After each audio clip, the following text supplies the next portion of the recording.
Aujourd'hui, on va parler de pranks françaises, de piratage, de parcs d'attractions, de youtubeurs très connus. Mais avant toute chose, écoutez-moi ça. Je vois plein de gens me demander, mais Tsukio, pourquoi tu fais plus de live sur YouTube? Écoutez, ce que je vais vous dire, c'est peut-être un peu con, mais je vais être honnête avec vous.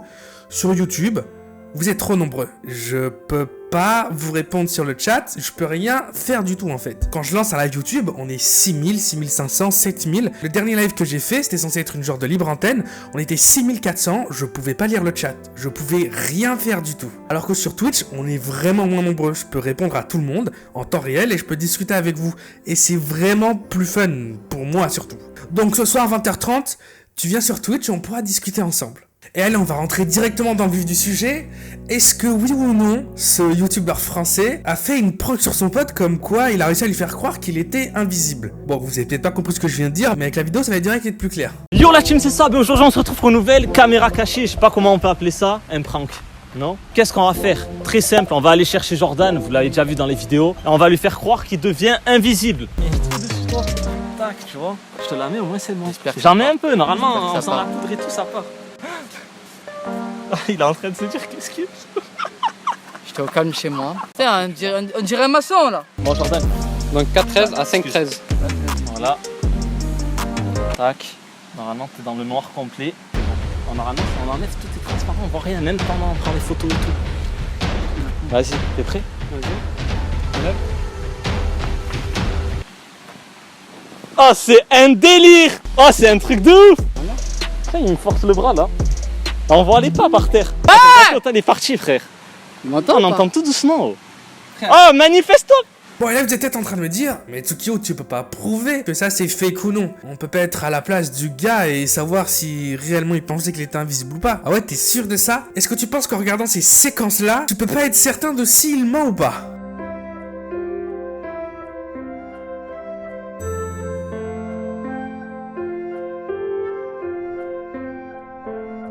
C'est du foutage de gueule, on voit clairement qu'ils font que se regarder, il y a même plusieurs moments, presque, ils se donnent la main ou ils se bousculent, enfin c'est ridicule. J'avoue, c'est un petit peu light pour la première vidéo de ce fake au réel, mais ça fait vraiment longtemps que je l'ai sous le coup de celle-ci, j'avais envie de vous partager ça. Allez, quelque chose d'autre de plus concret. Est-ce que oui ou non, on a un parc d'attractions qui a été fermé avant les années 2000 parce qu'il était beaucoup trop dangereux et qu'il y avait beaucoup trop d'accidents?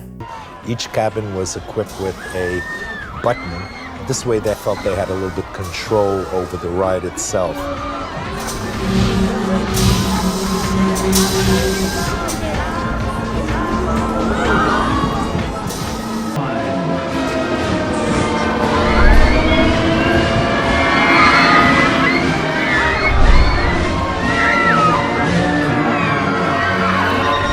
This contraption is the Dandelion. It was designed to simulate the prenatal experience. For example, when a mother is walking, the baby would kind of move around. Les vidéos que je vous montre, c'est celles qu'on m'a envoyées sur Twitter ou bien ce que j'ai pu découvrir sur Facebook. Mais en cherchant un petit peu plus, on peut trouver ces séquences dans bien meilleure qualité. Par exemple, celle-ci.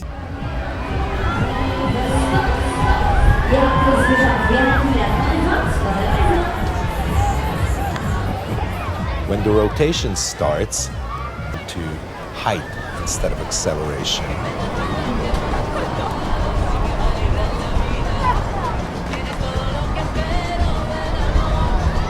Well, actually, the first day wasn't really planned out very well. Ah, donc quand c'est en meilleure qualité, on peut déjà plus se rendre compte de si c'est vrai ou non. Il y a un peu les lois de la physique qui sont bafouées là dans ces vidéos. C'est pas très logique la façon dont les manèges y tournent.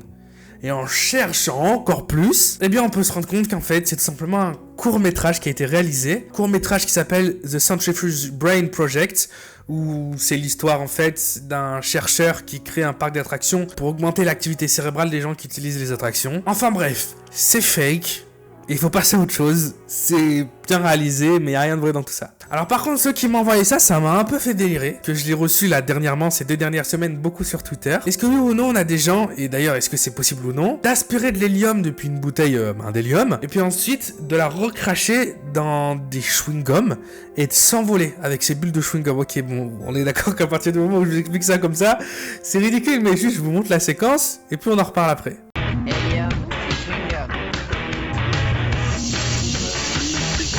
Ça fuit ça, ok?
La raison pour laquelle ça m'a fait marrer, c'est parce que moi j'ai 27 ans, et ça c'est une pub en fait. Quand j'étais plus jeune, eh bien je me rappelle avoir vu ça à la télé, et ça date vraiment, je peux vous le dire. Et d'ailleurs, voici comment ça a été fait, c'est assez simple, ils ont tout simplement utilisé des grues, des câbles qu'ils ont ensuite gommés en post-production. Et donc non, c'est pas possible de s'envoler avec des bulles de chewing-gum remplies d'hélium. N'importe quoi. Bon, c'est écrit dans la description et je vous le dis aussi oralement dans la vidéo.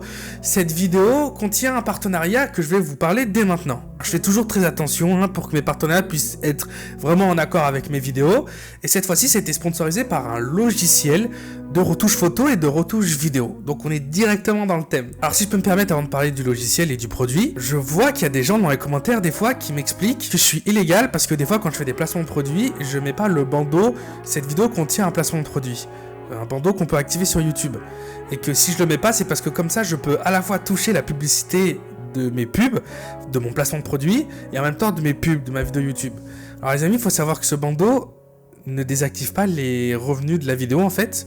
Je sais pas pourquoi des gens sont inventé cette histoire dans leur tête, mais ce n'est pas le cas en fait. C'est pas parce que vous avez fait un placement de produit dans votre vidéo YouTube que vous pouvez pas monétiser votre vidéo YouTube. Je sais pas qui a inventé cette fiction, mais c'en est une, voilà, je vous le dis, c'est une fiction en fait. La règle elle est simple, c'est obligatoire au moins d'expliquer en vidéo, ou bien en description, ou bien via le bandeau, il y a un placement de produit dans la vidéo. Et la raison pour laquelle ce petit bandeau il existe, elle est souvent justement utilisée par les youtubeurs qui veulent vraiment passer ça de façon sneaky, c'est-à-dire qu'ils vont activer le bandeau au début de la vidéo YouTube, et puis tout le long de la vidéo, ils vont jamais parler de leur placement de produit. Ce bandeau il sert à ça. À partir du moment où tu le dis soit en description, soit en vidéo, bien dans ce cas-là, t'es clean. Le logiciel il s'appelle Filmora, on pourrait un peu le voir comme un petit frère de Adobe Premiere. Donc il est beaucoup moins complet qu'un Adobe Premiere, mais il est aussi beaucoup moins compliqué. C'est que du glisser-déposer, que ce soit pour des transitions ou n'importe quoi, des retouches.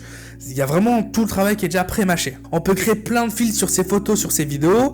On peut l'utiliser de façon créateur de miniatures YouTube. Si vous êtes youtubeur, il va directement vous préparer les formats de miniatures YouTube, les textes, etc. C'est assez rapide. On peut faire des effets cinématiques, des effets de transition de vlog, des effets de tremblement, couper un personnage et le mettre sur un autre fond. Je vais pas vous mytho, je monte pas mes vidéos avec ça. Par contre, je fais souvent mes miniatures avec ce logiciel-là ou un autre logiciel qui appartient aussi à la même compagnie. Et je trouve que c'est beaucoup plus simple. Comme ça, je me prends pas la tête à chaque fois lancer la suite Adobe pour pouvoir faire ma miniature, etc. Et on va terminer cette vidéo, les amis, avec un tout petit jeu. J'ai décidé de vous mettre comme ça des petits jeux en fin de vidéo pour vous faire participer. Je vous montre une séquence et vous me dites dans les commentaires si cette vidéo elle est fake ou non. Dans le prochain Fake ou Réel que je sors probablement demain ou après-demain, eh bien je vous donnerai la réponse et on verra qui c'est qui avait trouvé en premier et quelles autres méthodes les gens s'étaient imaginées alors que peut-être la vidéo était vraie. Top in! Oh my, what? I hit the crossbar! I'm actually terrible! Yes! Okay, that's one! That's one! Please don't mess this up, Harry! Oh my god! Right, top left! Oh my god! Et pour les gens qui sont vraiment impatients de vouloir en parler, on décryptera cette vidéo ensemble ce soir aussi en live sur Twitch. J'en ai déjà parlé au début de la vidéo et j'en parle là maintenant. 20h30, lien dans la description les amis, 20h30 en live sur Twitch. C'était Tsukio, laisse ton meilleur like, abonne-toi, on se retrouve très bientôt. Peace out.